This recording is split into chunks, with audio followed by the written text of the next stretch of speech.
UPSC लगातार questions पूछता आ रहा है इन्वायरमेंट में गवर्नमेंट इनिशिएटिव्स पे कौन कौन से स्टेप्स सरकार ने लिए हैं। 2025 के मेंस में पूछा गवर्नमेंट का initiatives to mitigate river water pollution. 2024 के मेंस में पूछा, लगातार सवाल पूछता आ रहा है 2020 मेंस 21 मेंस। पहले हम देखते हैं कौन कौन से लॉ पास किए गए हैं इसके लिए। पहला है एनवायरमेंट प्रोटेक्शन एक्ट 1986 का, उसके बाद air pollution act 1981, water pollution act 1974, फिर वाइल्ड लाइफ प्रोटेक्शन एक्ट के अंदर जो प्रोटेक्टेड एरियाज हैं वो क्रिएट किए गए।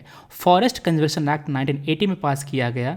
Biological diversity act, plastic waste management rules 2016, इसको बार बार अपडेट किया जाता है। इसके साथ साथ air and water pollution act के अंदर central pollution control board and state pollution control board बनाए गए। एनजीटी एक्ट के अंदर एक ट्रिब्यूनल बनाया गया, नेशनल ग्रीन ट्रिब्यूनल, जो एनवायरमेंटल डिस्प्यूट को रिजॉल्व करता है, उसको सुनता है। ये तो हो गई बात लॉ की और इंस्टीट्यूशन की।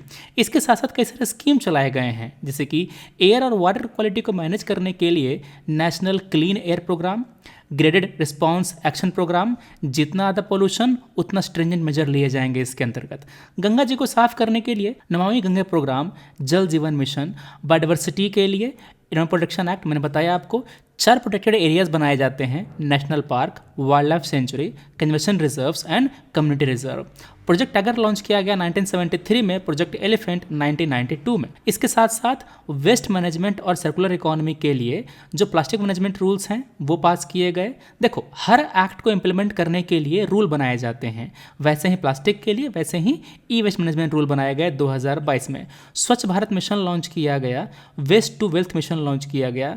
क्लाइमेट चेंज को मिटिगेट करने के लिए हमने पेरिस एग्रीमेंट 2015 के अंतर्गत INDC, नेशनल डिटरमाइंड कंट्रीब्यूशन, हमने अनाउंस किया और हमने कहा कि हम स्ट्रिंजेंट मेजर लेंगे अपना CO2 इमिशन को रिड्यूस करने के लिए। इसके साथ साथ सोलर पावर को इन्हांस करने के लिए इंटरनेशनल सोलर अलायंस लॉन्च किया गया। लाइफ मिशन, मॉनिटरिंग और टेक्नोलॉजी इनिशिएटिव लिए गए हैं। किसी भी प्रोजेक्ट का इन्वायरमेंट पे इम्पैक्ट रिड्यूस करने के लिए, मिटिगेट करने के लिए EIA लॉन्च किया जाता है। NGT डिस्प्यूट को रिजॉल्व करता है।